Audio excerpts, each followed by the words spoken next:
नमस्कार दोस्तों, मैं हूं प्रसन्न मिश्रा और स्वागत है आपका द हिंदू के दैनिक हिंदी अनुवाद में। तो दोस्तों, तारीख है आज 10 फरवरी 2017। तो चलिए शुरू करते हैं।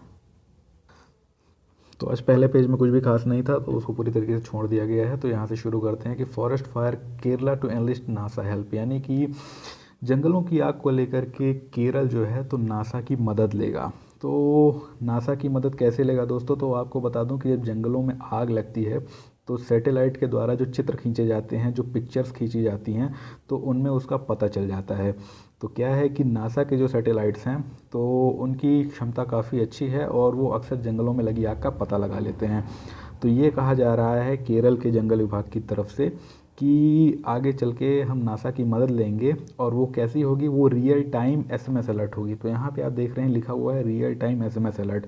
तो दोस्तों, इसका मतलब ये होता है कि रियल टाइम का मतलब होता है कि जब कोई घटना घट रही हो ठीक उसी वक्त अगर कोई कार्य किया जाए तो उसे रियल टाइम वर्क कहते हैं। तो रियल टाइम एसएमएस अलर्ट्स का मतलब ये होता है कि जैसे ही वहाँ से वो पिक्चर ली जाएगी, फ़ोटो खींची जाएगी कि जंगल में आग लग गई है, तो वैसे ही उसकी जानकारी सीधे कहाँ तक एसएमएस के द्वारा पहुँच जाएगी? जंगल विभाग के अधिकारियों तक। और ये भी पहुँच जाएगा कि किस स्थान पे लगी हुई है, तो वो तुरंत जा करके उसको बुझाने का प्रयास करेंगे। तो दोस्तों, इसमें सर्वप्रमुख भूमिका कौन निभाएगा नासा से बातचीत करने में? फॉरेस्ट सर्वे ऑफ इंडिया, यानी कि एफएसआई, भारत का वन सर्वेक्षण। और एफएसआई का केंद्र कहाँ पर है? तो देहरादून में है। याद रखिएगा, एफएसआई का केंद्र है देहरादून। तो कुछ महत्वपूर्ण पंक्तियाँ लिखी हुई हैं, तो उनके बारे में बताता हूँ आपको कि forest fire is one of the major cause of degradation of forest, यानी कि भारत में जंगलों के डिग्रेडेशन का, अर्थात कि उनके निम्नीकरण का जो सबसे बड़ा कारण है वो है जंगलों में लगने वाली आग, ऐसा कहना है एफएसआई का। तो ये कहा जाता है कि आमतौर पे जंगलों में लगने वाली आग से निपटने के लिए जो मानक तरीका अपनाया जाता है वो होता है फायर लाइन्स, यानी कि अग्नि रेखाओं का निर्माण करके। ठीक, तो दोस्तों, अग्नि रेखा या फायर लाइन क्या होती है? तो होता क्या है कि आपको पता है कि जो जंगल होते हैं तो वो कैसे होते हैं? कंटिन्यूस, यानी सतत होते हैं। यानी कि जंगल ऐसा नहीं होता है कि पहले जंगल है फिर बीच में खाली है जगह फिर जंगल है। ठीक, वो लगातार पेड़ पे पेड़ होते हैं। तो ये होता है कि अगर एक हिस्से में जंगल की आग लग गई तो पूरा जंगल जल सकता है। तो ऐसी स्थिति में क्या होता है कि जंगलों के बीच के कई हिस्सों को अलग अलग करके वहाँ बीच के जो पेड़ होते हैं उनको काट दिया जाता है, ताकि अगर जंगल के एक हिस्से में आग लगे तो वहाँ तक ही आए जहाँ तक कि वो पेड़ कट गए हैं। ठीक, तो जहाँ पे पेड़ कट जाते हैं यानी कि एक पट्टी बना दी जाती है 10-12 मीटर चौड़ी, और उस पट्टी पे जितने भी पेड़ आते हैं तो उन सबको लगातार लंबी दूरी तक काट दिया जाता है। तो ऐसी स्थिति में अगर जंगल के एक हिस्से में आग लगती है तो वो उस पट्टी पे आके रुक जाती है, क्योंकि उस पट्टी पे कोई पेड़ होता नहीं है, तो जंगल की आग उस पट्टी के आगे नहीं जा पाती है। तो इसे क्या बोलते हैं दोस्तों? फायर लाइन बोलते हैं। ठीक, तो अब जो नई तकनीक आएगी उसमें ये कहा जा रहा है कि इसमें हम फायर जोन मैप्स बनाएंगे, यानी कि ऐसे इलाके जहाँ पे आमतौर पे जंगल में आग लग जाती है उनको फायर जोन बोलते हैं। तो पहले तो हम उनके मानचित्र बनाएंगे और फॉरेस्ट फायर पैटर्न बनाएंगे, यानी कि राज्य में जंगलों में जिस प्रकार के पैटर्न में आग लगती हैं, कहाँ पे लगती हैं, किस मौसम में लगती हैं, ठीक, उनकी इंटेंसिटी तीव्रता कितनी होती है, उसका एक पैटर्न वो बनाएंगे। तो दोस्तों, यहाँ पे अगली खबर है कि Nilambur teak set to enter elite club of products with GI tag. तो दोस्तों, जो जीआई टैग है तो वो आ चुका है 2015 में एक बार। ठीक, तो यहाँ पे नीलांबर टीक, तो टीक मतलब होता है सागौन, तो नीलांबर सागौन को क्या है कि जीआई टैग का दर्जा दिया जाने वाला है। इससे वो किस में प्रवेश कर जाएगा? वो elite club of products with GI tag, यानी कि एलीट क्लब का मतलब होता है उस अभिजात वर्ग में, उस अभिजात क्लब में प्रवेश कर जाएगा जिसमें कि सिर्फ अभी तक सम्मानीय वस्तुएं ही पहुंच पाई हैं, जैसे कि बनारस की साड़ी है, तिरुपति का लड्डू है। तो जो भी जीआई टैग्स होते हैं तो सिर्फ वही किसमें? जीआई टैग के क्लब में शामिल किए जाते हैं, यानी कि ऐसी वस्तुएं जो कि अपने क्षेत्र विशेष के लिए प्रसिद्ध होती हैं तो उनको जीआई टैग में शामिल किया जाता है। तो दोस्तों, इसलिए ये महत्वपूर्ण है कि जीआई टैग पे एक सवाल आ चुका है और पिछले साल रेड सैंडर्स पे एक सवाल आया था। ठीक, तो जंगल से संबंधित जो वन पदार्थ हैं या जो पेड़ वगैरह हैं उन पे सवाल आते रहते हैं। टीक पे एक सवाल 2015 में भी आ चुका है। तो दोस्तों, यहाँ पे लिखा हुआ है कि जो नीलांबर टीक होता है, नीलांबर सागौन होता है, तो अंतर्राष्ट्रीय रूप से अपनी सुपीरियर क्वालिटी, यानी कि अपनी बेहतरीन गुणवत्ता, और साथ ही साथ एलिगेंट अपीयरेंस, यानी कि चमकदार और स्पष्ट रूप से साफ दिखने वाला जो इसका अपीयरेंस है, यानी कि इसमें दाग धब्बे नहीं होते हैं, तो उसके वजह से ये काफ़ी ज़्यादा मशहूर है। तो दोस्तों क्या है कि जब तक भारतीय लोग थे तो उनको तो इसके बारे में बहुत जानकारी नहीं थी कि इसका क्या उपयोग हो सकता है, ठीक। लेकिन जब अंग्रेज़ आए तो उन्होंने इसकी सुपीरियर क्वालिटी यानी कि इसकी विशेष गुणवत्ता को पहचाना, ठीक। और उसके बाद क्या किया कि प्लांटेशन किया, यानी कि वहाँ पर जा करके इन वृक्षों का और भी ज़्यादा मात्रा में रोपण किया ताकि व्यावसायिक तौर पे इसका इस्तेमाल किया जा सके। और साथ ही फिर क्या किया इसके बाद, जब ये पेड़ बड़े हो गए तो फिर इन पेड़ों को काट करके बड़े पैमाने पर इनका निर्यात किया गया, यानी कि बाहर सप्लाई किया गया, तो दुनिया भर में जिससे ये मशहूर हो गया। और यहाँ पे लिखा हुआ है कि जब ये 7 समंदर पार गया तो सागौनों का मक्का, यानी कि सागौनों में एक ऐसी प्रजाति के रूप में सामने आए जो कि दुनिया में और कहीं भी नहीं पाई जाती थी, यानी कि इतनी बेहतरीन सागौन और कहीं नहीं मिलती थी।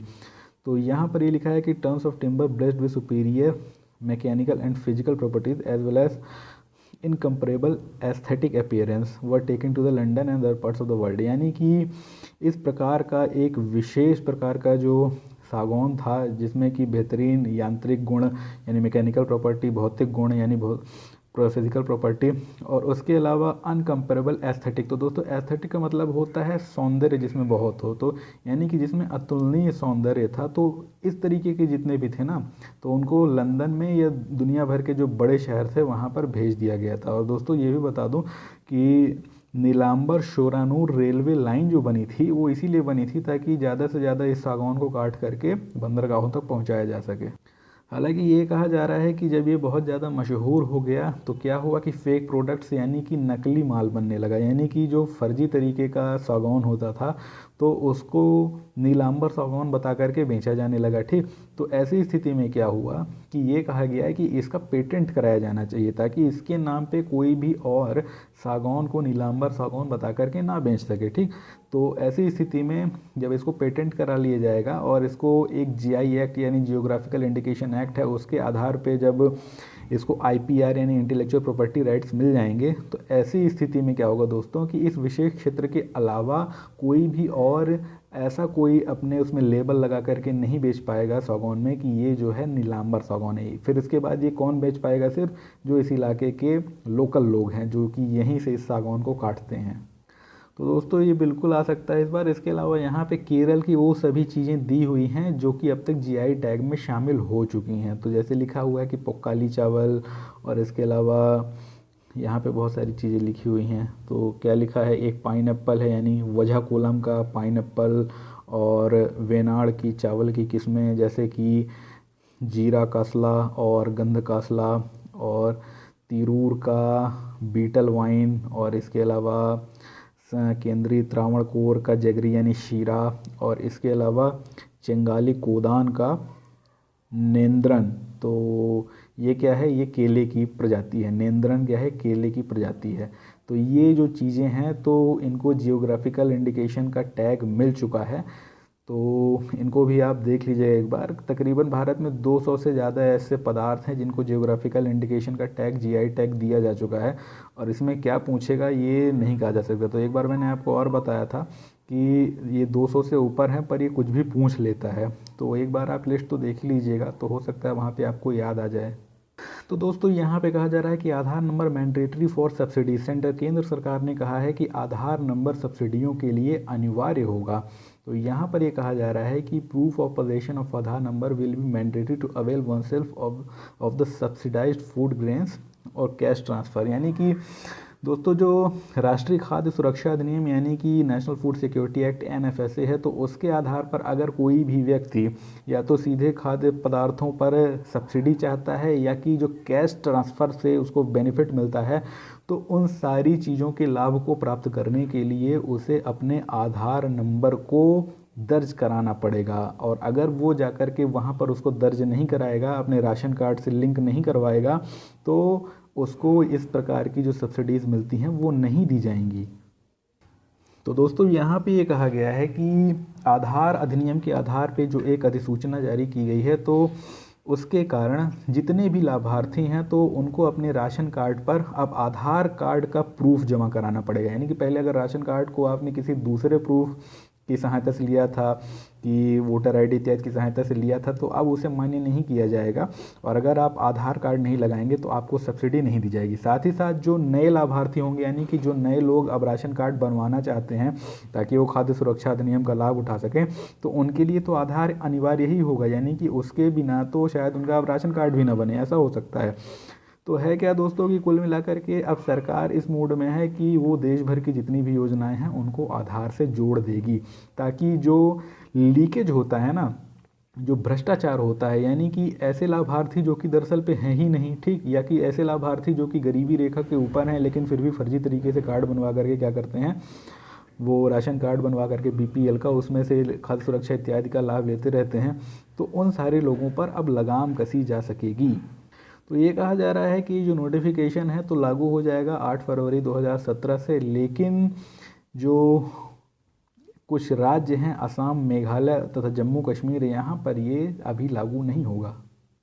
और इसके अलावा ये कहा गया है कि जिन व्यक्तियों के पास अभी तक आधार कार्ड नहीं है और वो अपनी सब्सिडियों को जारी रखना चाहते हैं, तो उनके लिए आवश्यक है कि वो 30 जून 2017 से पहले आधार के लिए अपना इनरोलमेंट करवा लें, और अगर वो ऐसा नहीं करवाते हैं तो उनकी सब्सिडी आगे चल के बंद हो जाएगी। तो दोस्तों एक छोटी सी खबर है कि Parrikar Mattis agree to boost defence partnership, यानी कि पर्रिकर और मैटिस इस बात के लिए सहमत हुए हैं कि वो जो अपनी डिफेंस पार्टनरशिप है, जो उनके रक्षा साझी हैं, तो वो अब उनको और बेहतर बनाएंगे। दोस्तों खाली एक महत्वपूर्ण नाम आया है कि डिफेंस टेक्नोलॉजी ट्रेड इनिशिएटिव, ठीक।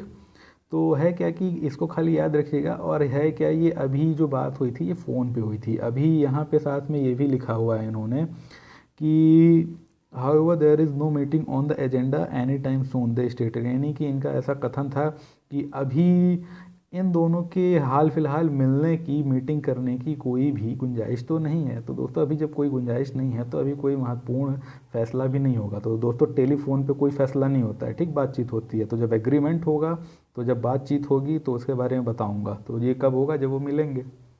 तो दोस्तों एक खबर और है कि India rejects reports of US faith panel, यानी कि भारत ने यूएस फेथ पैनल की एक जो रिपोर्ट थी उसे अस्वीकार कर दिया गया है।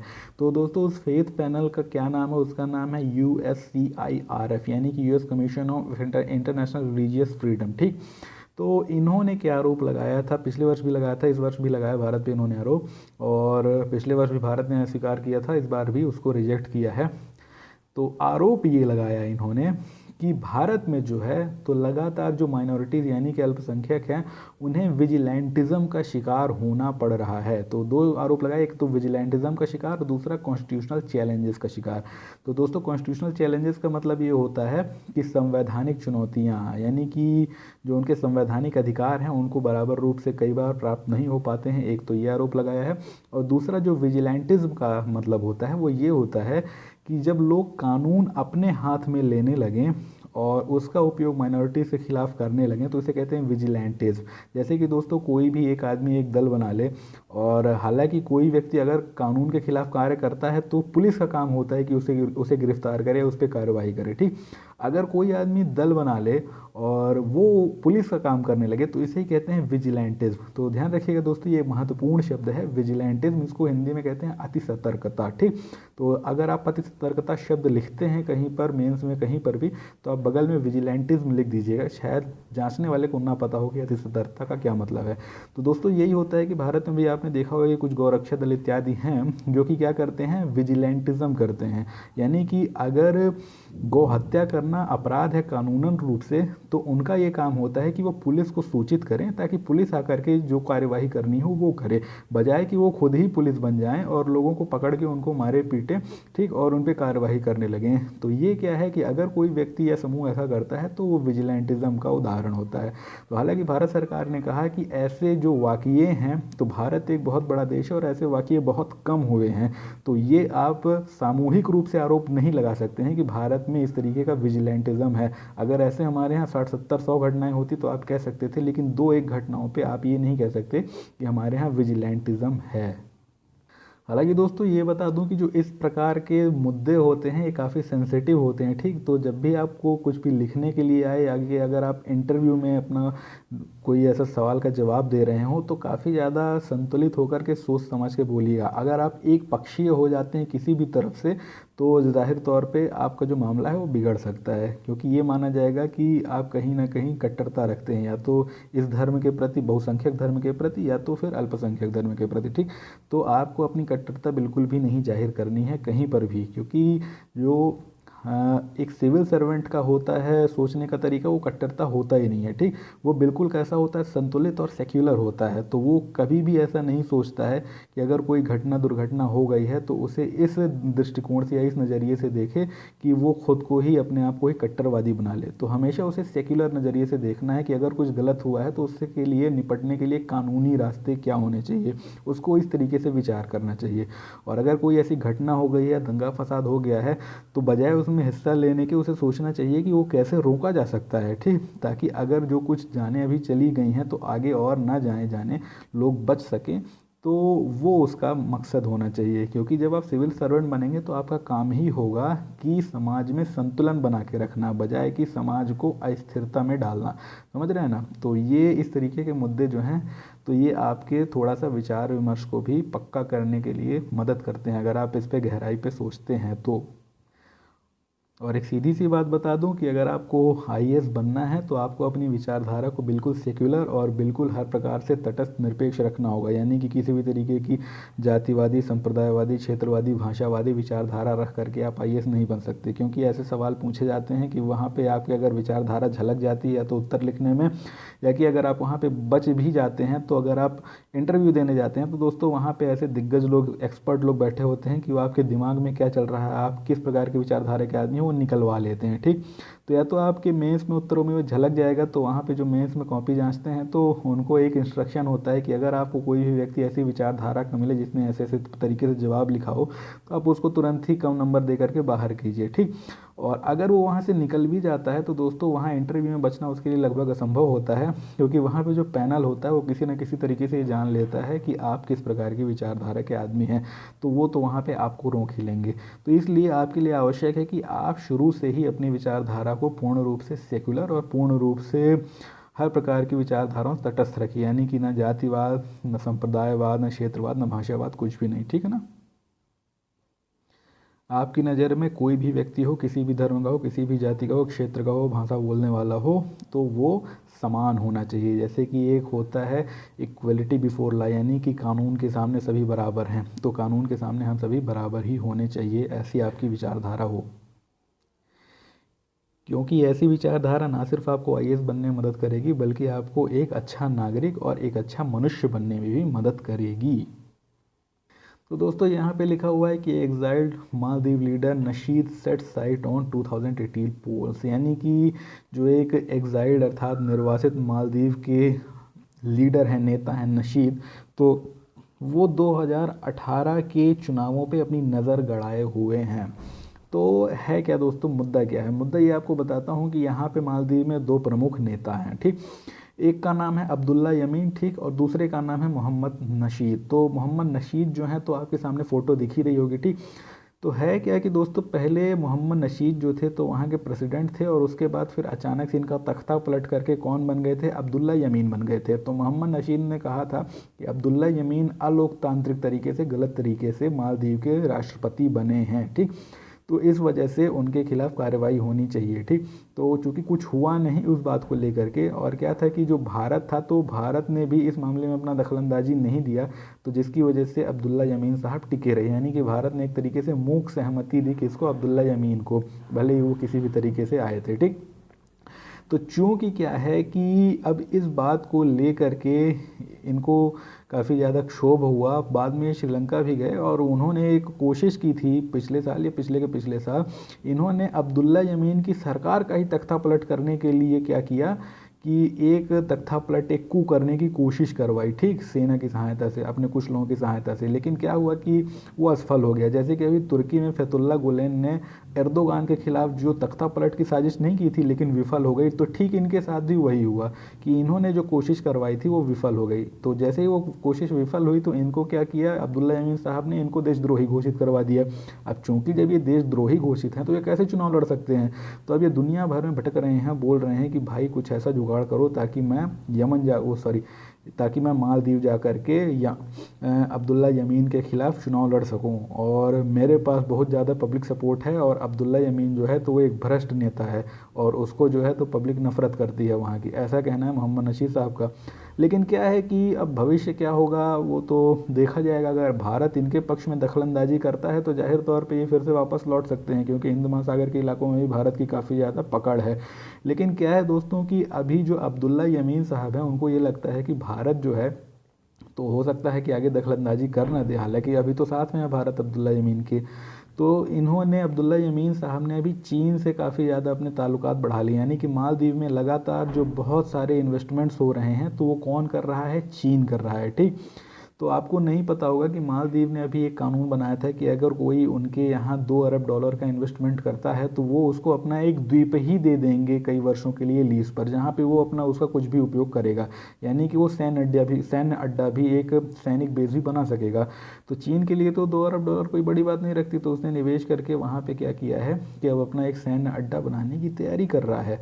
तो अब ऐसी स्थिति में क्या है कि इन्होंने ये भी आरोप लगाया है कि जो चाइनीज़ लोग हैं तो आकर के वहाँ पे इतना ज़्यादा इन्वेस्ट कर रहे हैं। दूसरी बात, वहाँ की सरकार को, अब्दुल्ला यमीन की सरकार को उन्होंने इतना कर्जा दे के रखा हुआ है कि अब्दुल्ला यमीन की सरकार उसे कभी चुका ही नहीं पाएगी, और जब वो चुका नहीं पाएगी तो चीन जैसा देश क्या कभी उनको छोड़ेगा। वो तो बोलेगा कि भाई या तो कर्जा चुकाओ या कि फिर हम आपके यहाँ पे जमे हुए हैं। तो यही इनका कहना है कि मालदीव के भू क्षेत्र का चीन आगे चल के दुरुपयोग कर सकता है और भारत को इस बारे में सतर्क होना चाहिए। तो दोस्तों अगली खबर ये है कि tension rise between Trump and जजेस। तो ट्रंप और जजों के बीच तनाव बढ़ गया है। तो ये आपको पता होगा कि अभी जब इन्होंने जो ट्रैवल बैन लगाया था उस पर जब स्टे दे दिया कोर्ट ने, तो ट्रंप साहब नाराज़ हो गए, ठीक, और इन्होंने कुछ ऐसी टिप्पणियां की जजों के संबंध में, ठीक, कि वो डिसग्रेसफुल यानी कि अपमानजनक थी। और सिर्फ इतना ही नहीं, इन्होंने आरोप लगाया कि अब आगे चल के कोई भी अगर टेरर अटैक, कोई भी आतंकवादी हमला होता है अमेरिका में तो उसके लिए अदालतें जिम्मेदार होंगी, मैं नहीं होऊंगा, क्योंकि मैं तो आतंकवादी हमलों से बचाने के लिए ही बैन लगा रहा था, लेकिन अगर हो जाता है तो फिर ये कोर्ट जाने, क्योंकि इन्होंने ही मेरी इस कवायद को रोका है। तो दोस्तों ये बता दूं आपको कि अमेरिका में जो जजों की नियुक्ति होती है ना, तो वो भी प्रेसिडेंट ही करता है, राष्ट्रपति करता है। फिर बाद में क्या होता है कि उसको एक कन्फर्मेशन दी जाती है, यानी कि उसको एक सहमति प्रदान की जाती है वहाँ पे कांग्रेस से। लेकिन क्या है दोस्तों कि अभी जो एक नए जज हैं कि जिनको कि डोनाल्ड ट्रंप साहब ने नामित किया था अपनी ओर से जज चुने जाने के लिए, तो जब उन्होंने ये बयान सुना तो उन्होंने भी थोड़ा सा नाराज़गी जताई कि उन्होंने कहा भले ही ट्रंप साहब ने मुझे नामित किया है लेकिन उनको ऐसा जजों के संबंध में नहीं कहना चाहिए।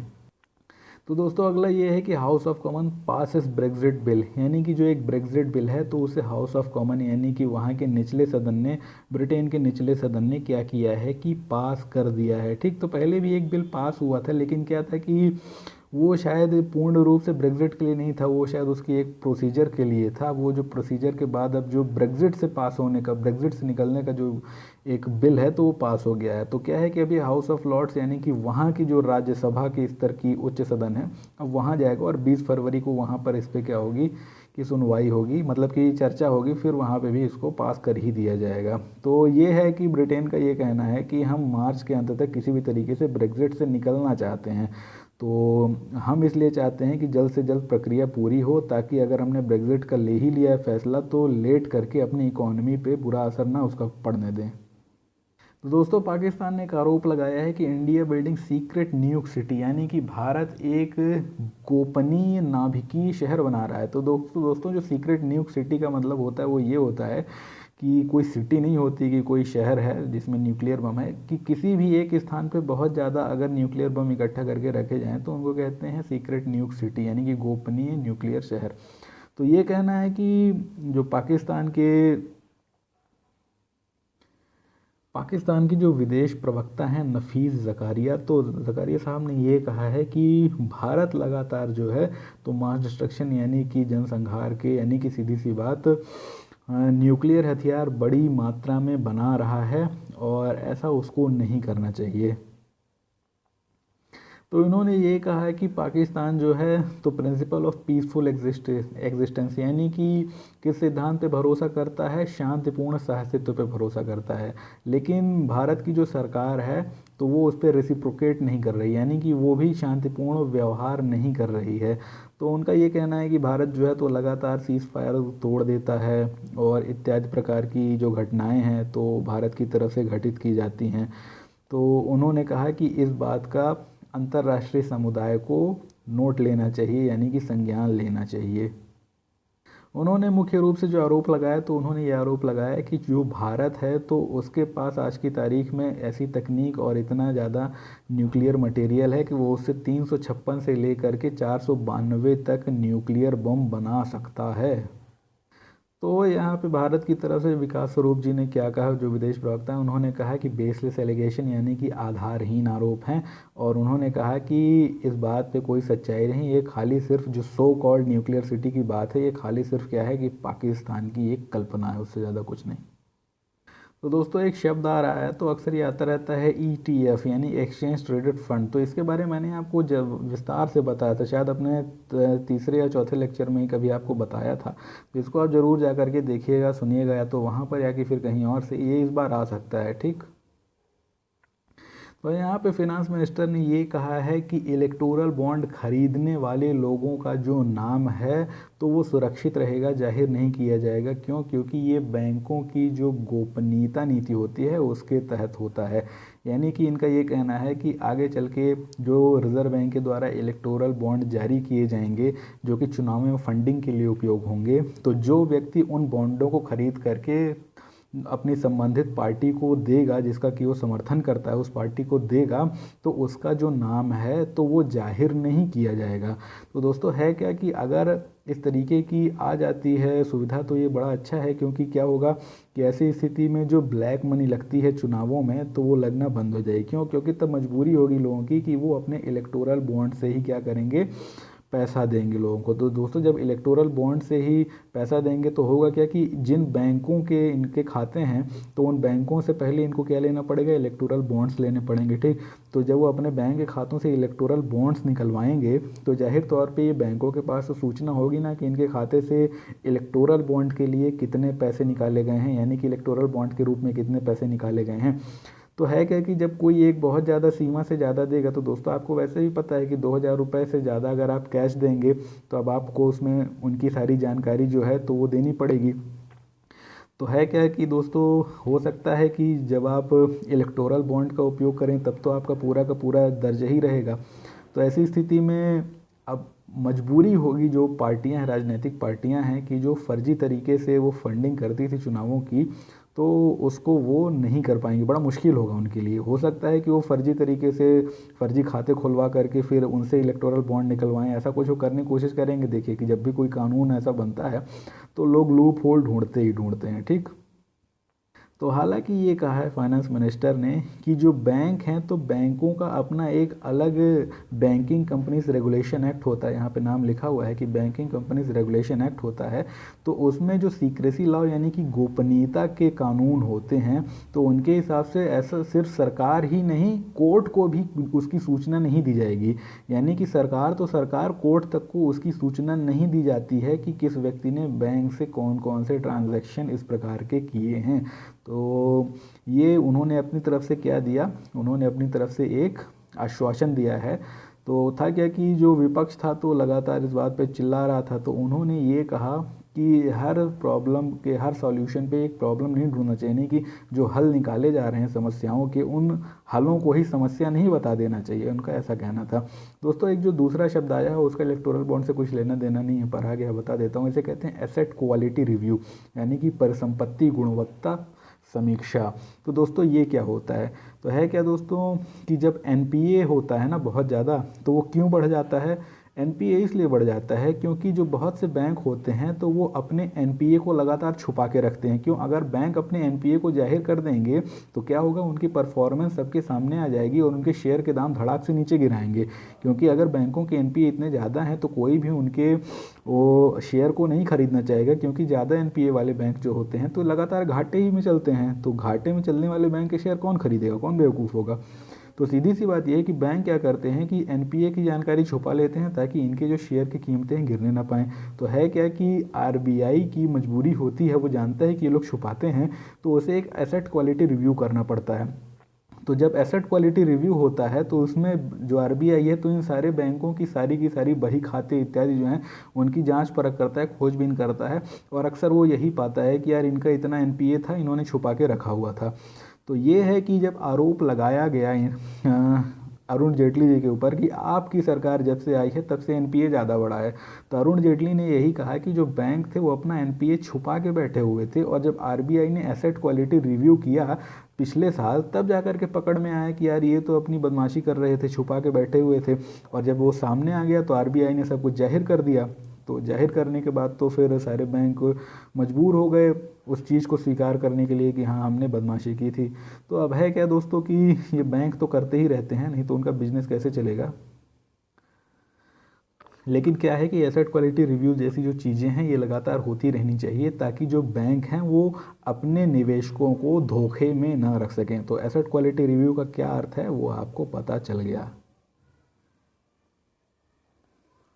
तो दोस्तों अगली खबर ये है कि centre to send expert to expedite talks on at WTO, यानी कि डब्ल्यूटीओ में बातचीत को तेज़ी से आगे बढ़ाने के लिए जो केंद्र सरकार है कुछ विशेषज्ञों को भेजेगी।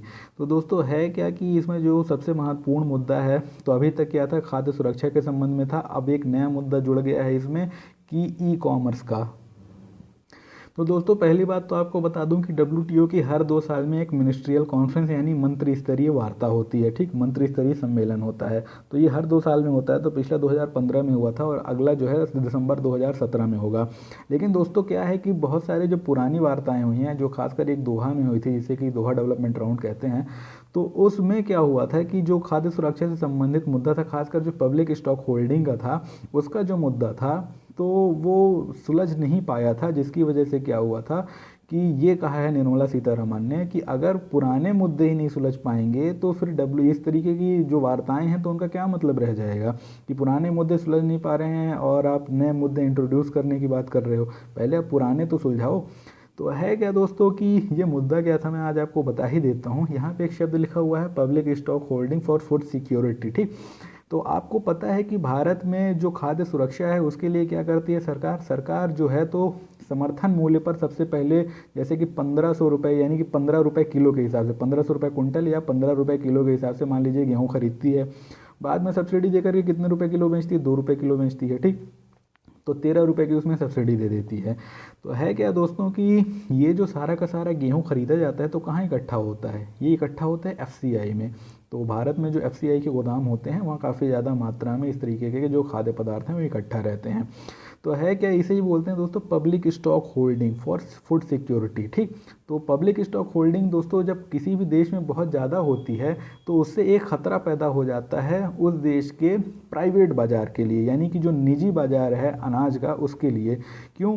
क्योंकि दोस्तों अगर बाय द वे मान लीजिए कि कोई भी विदेशी कंपनी अनाज बेचने के लिए भारत आती है, ठीक, खाद्य पदार्थ बेचने के लिए भारत आती है और वो जैसे ही अपना खाद्य पदार्थ अपने बाज़ार भारत के बाज़ार में उतारती है और वो बिकना शुरू होता है, तो तभी अगर भारत सरकार ये कर दे कि भारी मात्रा में उसके एफसीआई में वही जो अनाज पड़ा हुआ है उसको ही बाज़ार में उतार दे, तो क्या होगा, सप्लाई इतनी ज़्यादा बढ़ जाएगी कि पूरे खाद्य पदार्थों के जो दाम हैं गिर जाएंगे। यानी कि जो सरकार ने निकाला पदार्थ उसका तो गिरेगा ही गिरेगा, जो कंपनियां विदेशी कंपनियां आकर के अपना जो खाद्य पदार्थ बेच रही थी उनका भी दाम गिर करके उतना ही नीचे आ जाएगा। तो दोस्तों जो कंपनियां बाहर से आई हैं, खर्चा पर्चा लगा करके आई हैं, ठीक, और यहाँ आकर के वो अपना सामान बेच करके खाद्य पदार्थ बेच करके मुनाफा कमाना चाहती हैं, तो उनका क्या होगा कि मुनाफा कमाने की सोच रही थी, उल्टा यहाँ पे घाटा हो जाएगा। तो ये कहना था दोहा राउंड में कि कोई भी देश जितना उत्पादन करता है तो उसका 10% से ज़्यादा वो स्टॉक ना करे, क्योंकि वो क्या होगा कि एक भय उत्पन्न करेगा उन सभी विदेशी निवेशकों के लिए, उन सभी विदेशी व्यापारियों के लिए जो दूसरे देशों में जा करके अनाज का यानी खाद्य पदार्थों का व्यापार करना चाहते हैं। दोस्तों, मैं जब खाद्य पदार्थ कहता हूँ तो उसका मतलब गेहूँ और चावल लीजिए, समझ रहे हैं ना, क्योंकि सबसे ज़्यादा इन्हीं का स्टॉक किया जाता है। तो उनका ये कहना था कि चूंकि ये जो खाद्य पदार्थ हैं, तो जब कोई विदेशी व्यापारी किसी भी देश में आकर, खासकर भारत में आकर के अपना बेचने की कोशिश करेगा, और अगर भारत की सरकार को थोड़ा सा भी ऐसा लगा कि ये लोग थोड़े ज़्यादा दाम में अच्छा लाभ कमाने के लिए ये सब बेच रहे हैं यहाँ पे खाद्य पदार्थ, तो भारत तुरंत अपने क्या करेगा, FCI से थोड़ा बहुत निकाल करके ही जैसे मार्केट में पटकेगा, तो दाम इतने बुरे तरीके से गिरेंगे कि इन कंपनियों को बहुत बुरा घाटा लगेगा, इनका माल बिकना कम हो जाएगा, और जो माल बिकेगा भी तो घाटे में बेचना पड़ेगा। तो ऐसी स्थिति में क्या होगा, ये सारी कंपनी अपना बुरिया बिस्तर समेट के फिर से जहाँ से आई हैं वहीं वापस चली जाएंगी, यानी कि इनके लिए भारत में बिजनेस करना, व्यापार करना असंभव होगा। तो WTO ने ये कहा था कि दरअसल पे ये एक गलत तरीका है किसी भी देश का कि वो इतनी ज़्यादा मात्रा में क्या करे कि खाद्य पदार्थों को इकट्ठा कर ले, किस नाम पे, फूड सिक्योरिटी के नाम पे। तो भारत ने कहा कि ये आप अनाप शनाप बात कर रहे हैं, भारत की आबादी है 100 करोड़ से ज़्यादा, ठीक, तो 100 करोड़ से ज़्यादा की आबादी जहाँ 125 करोड़ आबादी है, तो आपको क्या लगता है कि सिर्फ 10% अनाज वहाँ पे हम इकट्ठा कर लेंगे तो लोगों का उसमें पेट भर जाएगा? और ऊपर से उन्होंने ये भी कहा है कि देश की जो आबादी है तो उसमें तो 75-80% तो गरीब आबादी है, इनके पास तो अगर हम फूड सिक्योरिटी से, जो खाद्य सुरक्षा से अगर भोजन ना भेजें तो ये तो बेचारे भूख से मर जाएंगे। भारत कोई अमेरिका इंग्लैंड थोड़ी है कि वहाँ पे जो लोग हैं तो इतने समृद्धशाली हैं कि वो अपना भोजन खुद खरीद सकें उसी दाम पर जो बाजार रेट में बिकता है। उनका कहना है कि अगर हम सब्सिडाइज फूड नहीं देंगे तो हमारे यहाँ तो भुखमरी की समस्या उत्पन्न हो जाएगी, नंबर 1। नंबर 2, अगर हम सब्सिडाइज फूड देना चाहते हैं तो उसके लिए हमको सबसे पहले उसको खरीद करके अपना इकट्ठा तो करना ही पड़ेगा ना। और भारत में इतनी ज़्यादा आबादी है कि अगर हम अपने प्रोडक्शन का खाली 10% इकट्ठा करेंगे तो ऐसी स्थिति में हम कितने लोगों को खिला पाएंगे? 10% लोगों को भी नहीं खिला पाएंगे, क्योंकि उसमें भी कई सारा वो क्या होता है कि कई बार नष्ट हो जाता है, इधर उधर पानी वानी पड़ गया, सड़ गया। तो उन्होंने कहा कि हम ऐसी कोई भी इतनी बड़ी खतरनाक स्थिति नहीं मोल ले सकते हैं कि हम 10% से कम अपना स्टॉक करें और उसके बाद देश में भुखमरी छा जाए, तो कौन आएगा? तो दोस्तों, दोहा डेवलपमेंट राउंड आप समझ गए ना, सबसे बड़ा मुद्दा यही है। और जो ई-कॉमर्स का मुद्दा है तो नया मुद्दा है, छोटा मोटा इशू है, ठीक। तो इसमें यह कहा जा रहा है कि ई-कॉमर्स के मुद्दे को जो है फॉर्मल एजेंडे में यानी औपचारिक एजेंडे में नहीं शामिल किया जाना चाहिए, ठीक, जब तक कि सभी देशों की उस पर एक सहमति ना बन जाए। जब सभी देश सहमति दे दें कि ई-कॉमर्स को फॉर्मल एजेंडे में शामिल कर लो तब आप कर लीजिएगा, लेकिन आप इसको अभी मत कीजिए, ऐसा कहना है निर्मला सीतारमण का। तो दोस्तों, कुल मिलाकर के आज के पूरे द हिंदू में इतना ही था। लाइफ वाला पेज आज नहीं आया है, वहाँ पे एक विज्ञापन छपा हुआ है। और कल मैंने आपको एक चीज़ बताई थी जो रेपो रेट इत्यादि से संबंधित थी, जो RBI ने जो कहा था, उस पर क्या था कि मैंने ये सोचा कि शायद आपको की पॉलिसी रेट का जो कंसेप्ट है वो पता होगा, लेकिन एक कमेंट कल ऐसा आया कि मुझे लगा कि शायद आपको वो की पॉलिसी रेट का जो है कंसेप्ट पता नहीं है, ठीक। तो दोस्तों, मैं आपको बता दूं कि कल के द हिंदू में एक शब्द छपा था, शायद आपने नहीं पढ़ा हो या ध्यान नहीं दिया हो, उसको कहते हैं की पॉलिसी रेट, उसके आगे लिखा हुआ था रेपो रेट। तो दोस्तों, भारत में रेपो रेट को की पॉलिसी रेट माना गया है। क्यों? क्योंकि अब जो है तो मॉनेटरी पॉलिसी कमेटी अगर किसी रेट में चेंज करती है तो वो होती है रेपो रेट, ठीक। तो जैसे ही रेपो रेट में चेंज होती है तो बाकी जो संबंधित दरें हैं, बाकी जो रेट्स हैं, तो वो अपने आप ही उस हिसाब से परिवर्तित हो जाती हैं। और अगर आपको इसके बारे में थोड़ी और जानकारी चाहिए तो एक एंट्रेंस गीक नाम की वेबसाइट है, वहाँ पे जाकर के आप इसको और विस्तार से पढ़ सकते हैं, अगर आप पढ़ना चाहें कि है क्या कि सभी में आपको की पॉलिसी रेट पे बेहतर तरीके से नहीं मिलेगा एक्सप्लेनेशन, वहाँ पे ठीक ठाक तरीके से एक्सप्लेनेशन दिया हुआ है, ठीक। तो वो है क्या कि मैंने जब कहा कि रेपो रेट के बढ़ने पर ऐसा ऐसा होता है, तो वो बार बार ये सोच रहे थे कि मैंने नाम लिया रेपो रेट का, लेकिन मैं सारे जो असर बता रहा हूँ वो रिवर्स रेपो रेट के हैं। तो दोस्तों, जैसे ही मैं कहता हूँ रेपो रेट बढ़ गई तो उसका सीधा सा मतलब होता है कि रिवर्स रेपो रेट उससे संबंधित अपने आप बढ़ेगी। या कहता हूँ रेपो रेट कम हो गई तो जो रिवर्स रेपो रेट है या MSF है या कि जो बैंक रेट है वो अपने आप कम होगी। यानी कि ये जो बाकी की 3 रेट्स हैं तो लगातार रेपो रेट से जुड़ी हुई हैं, इसीलिए रेपो रेट को हम की रेट बोलते हैं, की पॉलिसी रेट बोलते हैं, ठीक। तो जब मैं रेपो रेट कहता हूँ तो आपको तुरंत समझ जाना चाहिए कि उससे संबंधित बाकी रेट्स भी हैं। तो रेपो रेट बढ़ने पर वो बाकी रेट्स भी बढ़ जाती हैं। तो वहाँ पे आपको कंफ्यूज नहीं होना चाहिए। तो कल मैंने उनका कमेंट इसीलिए हटा दिया, इसलिए नहीं हटाया कि मुझे बुरा लगा, इसलिए हटाया कि कहीं ऐसा ना हो कि आप लोग उसको पढ़ करके कन्फ्यूज़ हो जाएं। कन्फ्यूज़ होंगे तो क्या करेंगे कि फिर मेरे को फेसबुक में मैसेज भेजने लगेंगे। तो फिर है क्या कि मुझे जब आज आपको समझाना ही था तो फिर मैं इतने सारे फेसबुक मैसेज का जवाब क्यों दूँ। ठीक, तो वही है कि मैंने इसलिए उसको क्या किया, वहाँ से अभी हटा लिया था। तो अगर कोई भी आपको कन्फ्यूज़न होता है कहीं पर भी तो आप मुझको बता दिया करिए। ठीक, तो जब आप बता देंगे तो उससे क्या है कि मैं आपके कन्फ्यूज़न को दूर कर पाऊँगा। तो दोस्तों आज के लिए बस इतना ही, कल फिर से मिलेंगे, तब तक के लिए धन्यवाद, शुभ रात्रि, जय